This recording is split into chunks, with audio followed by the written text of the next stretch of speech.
Good morning everybody, welcome back to the channel. I thought I'd start with a quick run through of how we're doing with this cover crop. This is mustard behind me, a nice bright yellow even though it's the 8th of November. So we've had a couple of frosts, but the mustard hasn't started to die back yet.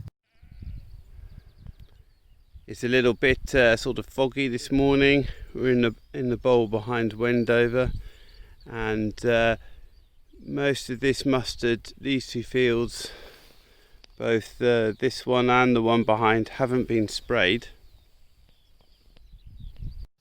But the electric fence has all been set up for our friendly sheepies, and if you can see them, they're in the field at the bottom there. Next door we actually have a field. We thought we were in a position to plant this, so we've actually sprayed it off. So you can see the difference in the amount of flowering and the size of the plant between this stuff and this stuff here.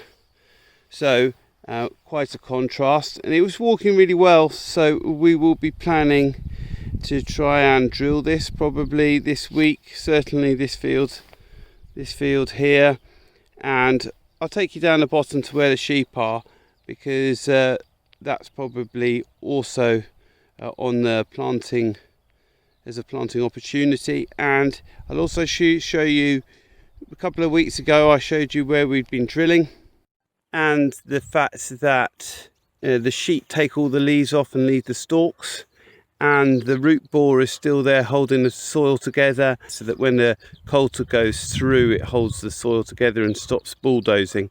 So I'll show you how the sheep finish it off, and hopefully this time I get an opportunity to grab some footage of the drill in action. So this is the sprayed off mustard. It's defoliating.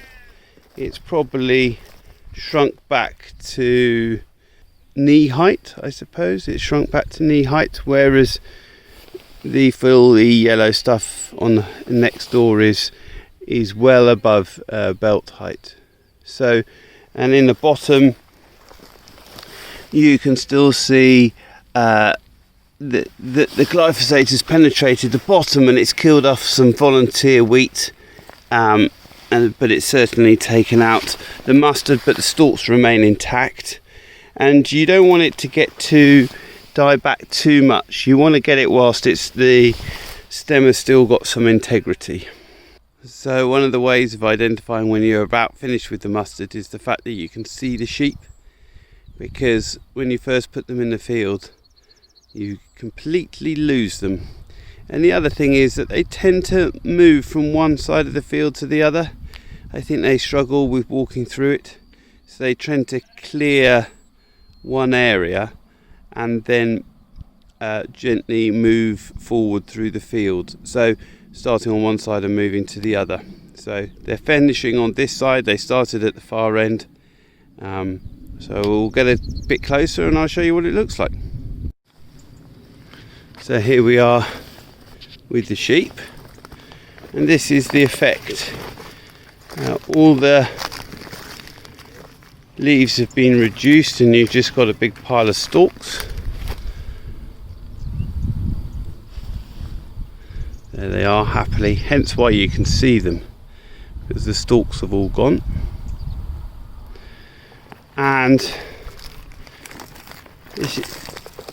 this is what stops you being able to use a tine coulter, this twisty mat at the bottom. But as you can see at the base of the plant, you know, this is what we're looking for. It helps, that root bore holds the soil together and allows the coulter to still pull through this, even though it's quite late in the season and soil conditions are quite wet. So hence how we aim to establish our flexi wheat.